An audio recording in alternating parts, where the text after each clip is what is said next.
dear colleagues, welcome to this talk, Object-relational mapping with Qt. And I'm glad that there are so many people eager to know about object-relational mapping. So my name is Dmitry Purgin. I'm a software engineer at Sequality Software Engineering in Austria. We are a company from Upper Austria.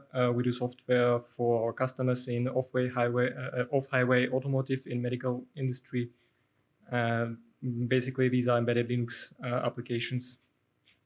So what we are going to do today, at first we will talk about data processing in embedded, and then we will talk about object-relational mapping in Qt, and I will show you an approach that we develop at Sequality. So first of all, how many of you guys have had anything to do with SQL, right? And SQL on Qt? Okay. And object-relational mapping, not only in Qt, but C#, .NET. Okay. Okay, right. That's very good because there are people, like most of us had anything to do with the data. Me, myself, before Sequality, I worked at a software company used to do ATM monitoring software. And before that, accounting software. So although I never liked databases, I did everything with the databases all the time. And I think most of us, we program in C++, but we don't like databases because it's something else. But today we have this Industry 4.0 that started maybe some years ago. It was a buzzword, but today it's in the heart of many industries. And this means that a lot of data is generated in embedded hardware as well. So imagine a car. It has an engine. It has a lot of data going on the CAN bus. It has a lot of data to show, to analyze afterwards. And we have to process this data and to save it and then to read it afterwards, then send it to manufacturer of the car if something went wrong. And the complexity of the data increases because the hardware performance increases as well, so we can process even more data. So let's say we live for this data. And the data we gather, the data we generate is always structured because we humans, we process structured data better than unstructured data. This data is always, most of the time, relational, and it maps to real-world objects. For example, we have a car as an entity, and a car has engine, or even more engines, as we saw today at Rimac, 4 engines for every wheel. And every engine produces a lot of data, a lot of messages that we can map to a real-world entity called message. So if we are C++ programmers, we usually do it in object-oriented style. So we have 3 entities, car, engine, telemetry, that are related somehow to each other. But this is not news. This has been around since 1970s.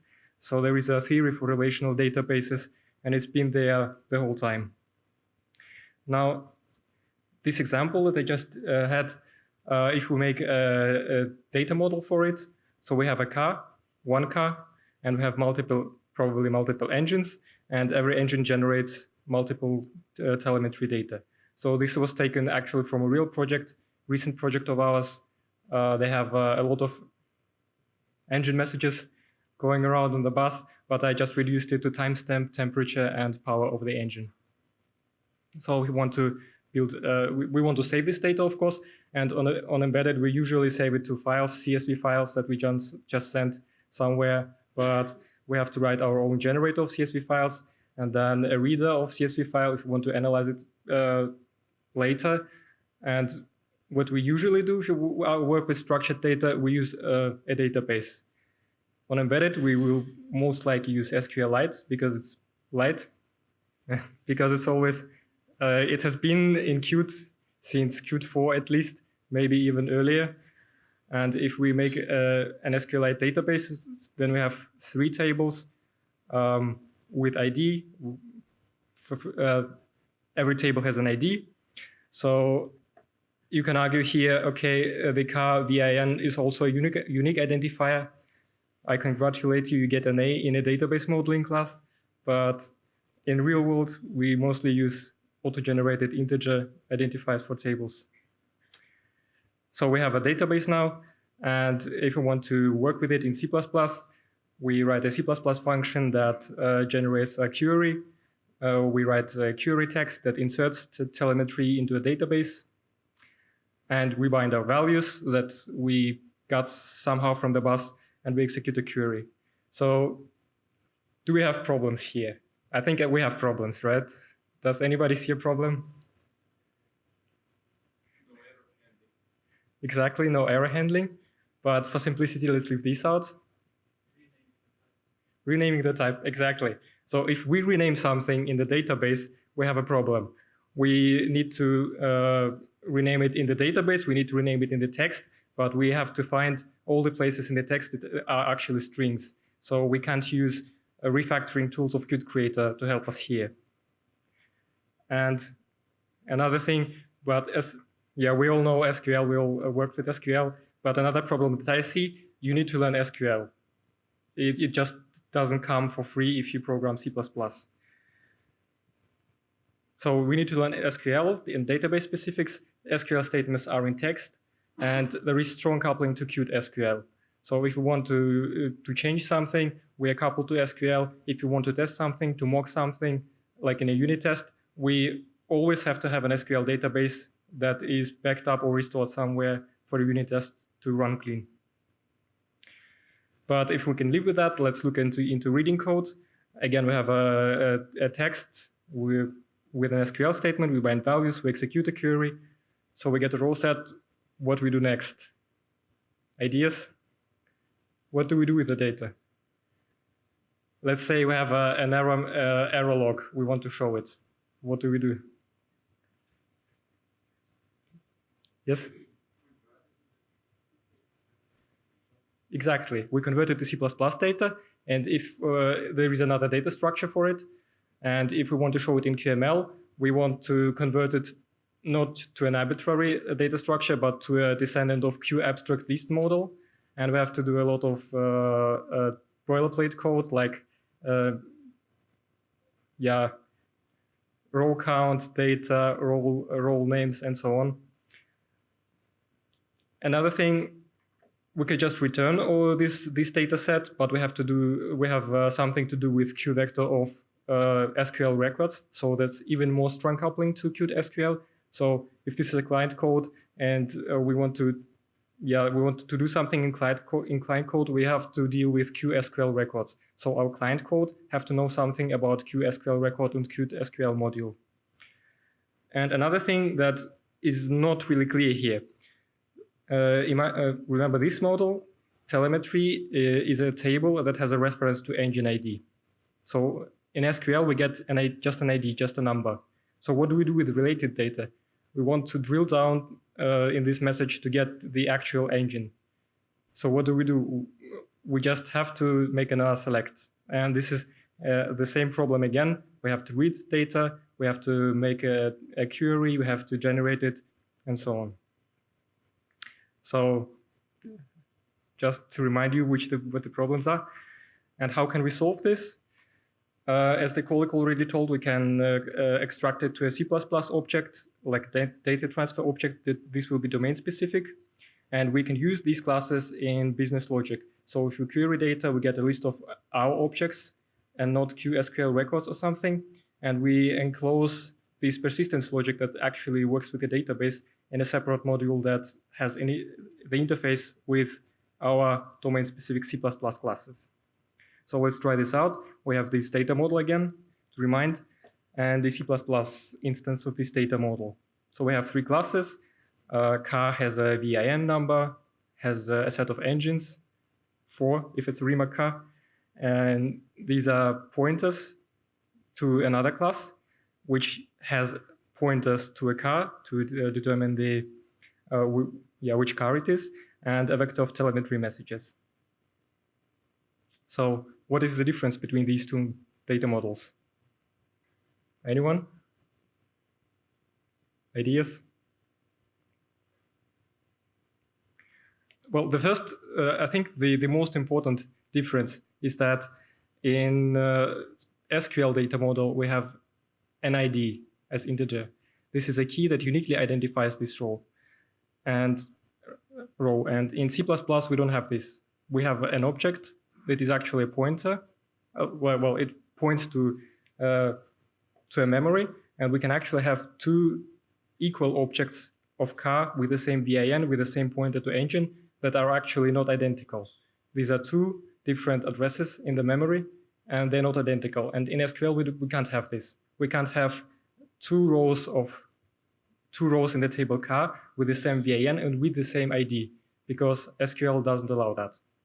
And this is the problem because when we join the data in SQL, we join it by a number, by ID. So we have a nice another table, 2D, like a matrix, where everything is just fine. And in C++ data model, we have a graph of objects, and we should navigate through this graph. So if we query data from SQL, we have to create the C++ objects that resolve these references to the same address in memory, which we already have. So and another problem, the C++ and SQL data model must be synchronized. So if we rename something in the SQL model, we have to rename the same thing in C++ class. So we actually have a solution, partial solution for these problems. These are object-relational libraries, object-relational mapping libraries. And this is established approach in Java and .NET, because if you ask a Java developer, this is how they work with the databases. They create the domain classes, they have Hibernate or Spring Data if they're working with web apps. And if you ask a .NET developer, they have nhibernate or link to SQL, and they don't know anything else. They can go deeper to SQL statements, but yeah, that's not usually what they do. And such a library solves some problems, like automated schema creation. If you have a set of C++ classes, it can automatically generate a database scheme for that. And of course, it generates SQL statements, because if you ask, give me a set of these objects, you have to have an SQL statement for that. But knowing that you have, for example, SQLite engine in the backend, the ORM library generates it for that. But the problem that we talked about briefly before still exists. The identity versus equality problem still exists, and the navigation problem still exists, but it can't be resolved because it's called object-relational impedance mismatch. If you want to know more about this, there are books on this, there are scientific articles on this problem, but this is just how it is. So we have to have compromises and just work this out. So what are the advantages of such a library? We have a data model in one place, so we just define our set of C++ classes, and the SQL data model will be generated from it. We can introduce persistence quickly in our application, because we already have our classes, and we just say to the library, we want to save these classes in a database. We have a better separation of concerns, which means we can mock our database. We can just create a data source that generates something in form of our domain classes. And as said, this is established approach in enterprise. Java and .NET developers all over the world use that, and it just works. But of course, there are disadvantages. The first, and I think the most important for me as a developer that worked in both worlds, if you write your SQL statement with hands, it's usually more performant, because if you know SQL, you can write good statements. The other problem is if you want to use the underlying database features, like you want to create more indices, you want to create a stored procedure, a table valued function, or something else which this database supports, it's usually hard to impossible to do it with an ORM mapper, because even if you have this possibility, then you are not database agnostic anymore, so you can't just change the database backend. And for us, for C++ developers, another important problem is that in order to implement an object-relational mapper, we have to have reflection, so type introspection. We have to know which class have which data types, and with standard vanilla C++, it's still not possible. So if you were at Herb Satter's talk 2 years ago, he introduced reflection, but it's far from being standardized. Why do we want an ORM mapper in Qt? Well, I'd say C++ developers are far from databases, so basically most statements we write are select star from table, this and that, which enough for most of the cases, but for more complex statements, it's not enough. Other major technologies already have ORM mappers, and if a Java developer or .NET developer comes to C++ world, he asks, how do I work with a database? And he doesn't want to write SQL statements because this is not how they do in .NET and Java. And the most important, Qt provides type introspection. There is a QMeta object, and we can ask every class that is Q object descendant, we can ask him which properties does it have. There are object-relational mappers in C++. Two biggest ones are QxORM. It's GPL or commercial. It has Qt support. I think it has a large community as well. It's a very versatile library. It has features outside scope of OR mapping. They have a web server. They have own containers, own shared pointers, smart pointers, you name it. And the other one is ODB. It's GPL and commercial and proprietary, depending on the database backend you use, and it requires an additional code generator. So we already have two object relational mappers. Why do I want a new one? Well, first of all, there are license considerations. For small or mid-sized companies, GPL or commercial might be a no-go. So we want an LGPL library that you can use in closed source projects. The libraries named before, well, they exist for many years. For example, QxORM supports Qt version 4.5, so they have a lot of legacy code. And ODB, it's also an old library, and it requires an additional compiler. But we want to make a library that can be integrated into Qt as seamlessly as possible. So it should be ideally just a matter of writing Qt plus equals ORM, and you're good to go.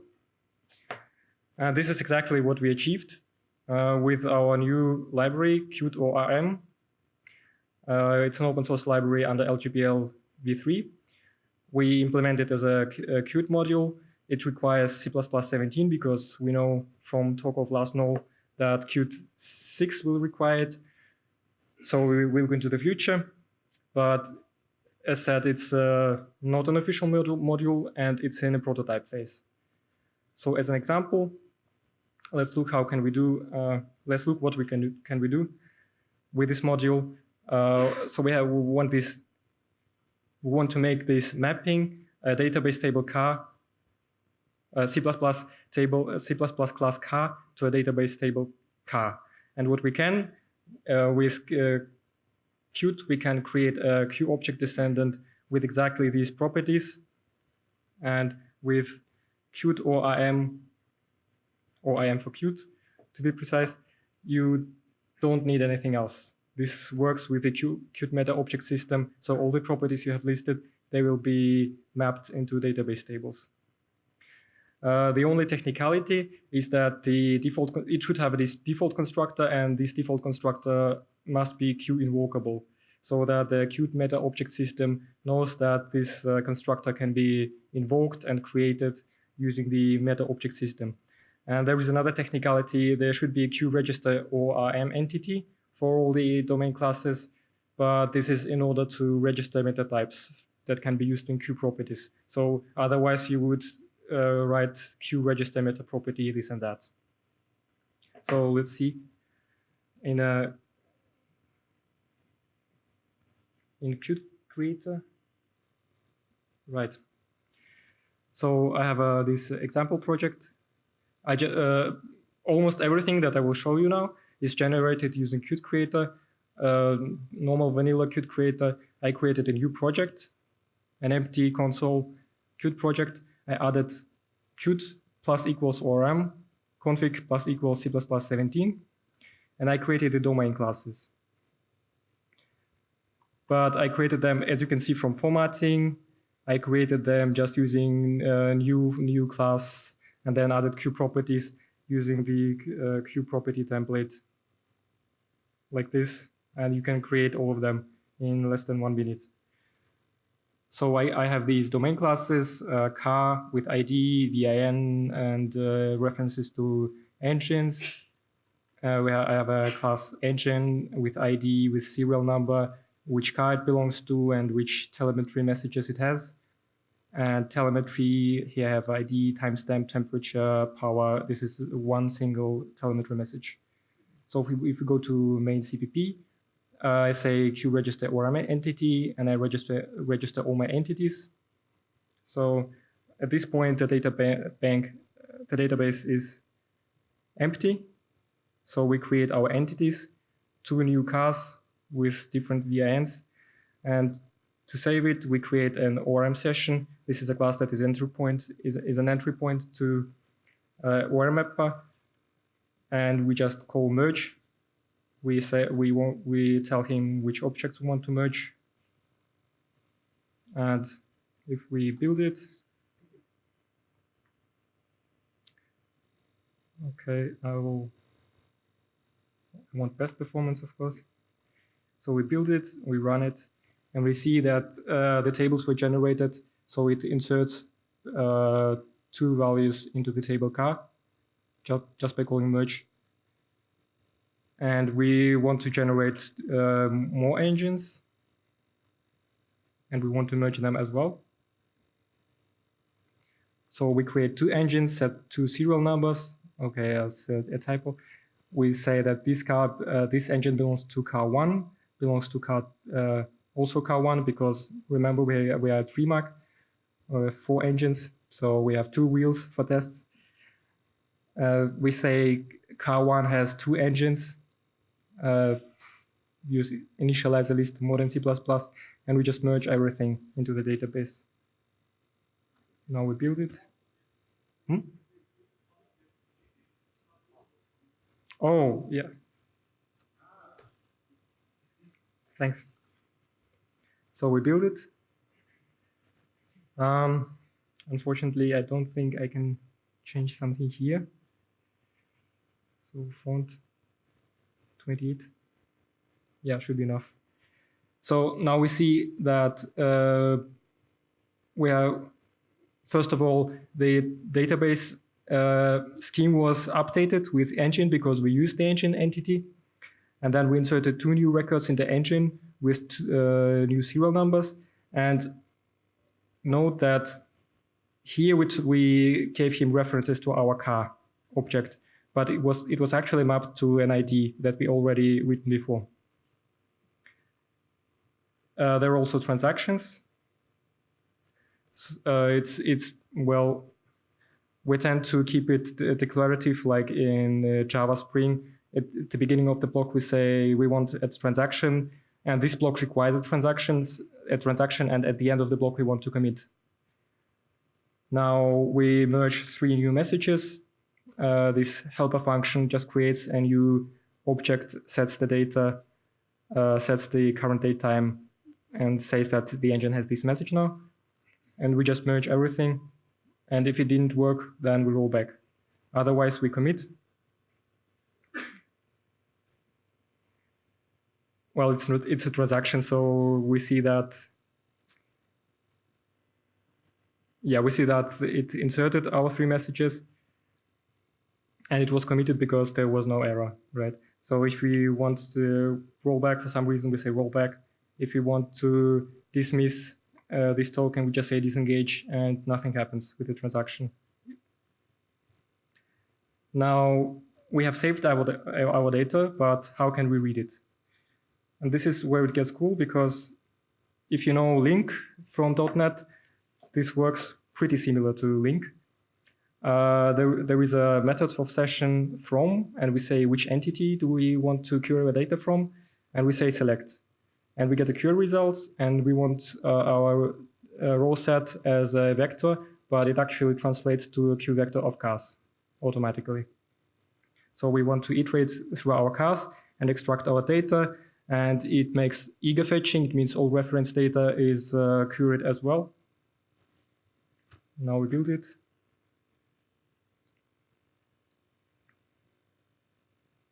and run. So we have this select statement, and we get the data and all the reference data as well in one go. Now we want to filter data with the same session from, and from delivers us a query builder. So it has multiple methods like filter, and we can add filter expressions in normal C++ style with and without strings or something. And even if you have a reference, we just say class property engine, which is a reference, equals to our pointer to car. And we want to order it by power descending. So select vector and just print it out. Build.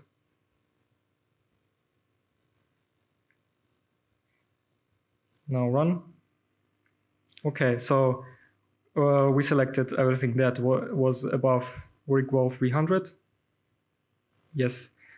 Engine 1 and sorted by power descending. Looks like it works. You can also remove the data. It's basically, yeah, pretty basic. You tell which object you want to remove and it will be removed. So due to time reasons, I will just go back.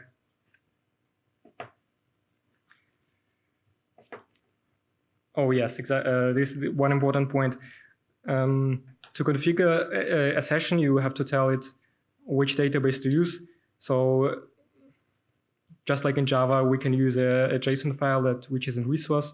We tell we want to use an SQLite provider, and we want to recreate our database with name this and that, and all the queries should be printed out. Now we had all this. I just left it when you download the presentation afterwards. So what do we try to achieve?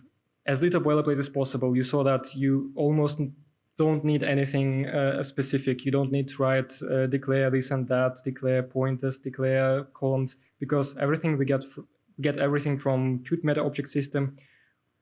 We target to smaller databases because we target to embedded. So if you have a database with 100,000 records per table, probably this is not a good tool to use. Fail fast. If we get an inconsistency in a map, we just crash the application with a message that says, well, you have inconsistency, you can do this and that, fix your constructor and so on. And this is how it works. And as said, it's based on Qt 5.12, but we tend to use the modern C++. And it's an early prototype phase. It has only SQLite, it's only single-threaded, but we will develop it further. As next step, integrate with QML to create abstract list models, make more ORM capabilities, and extend Qt creator tools, but I'm not sure if they will be in the Qt delivery package. Thank you for your attention. Thanks a lot.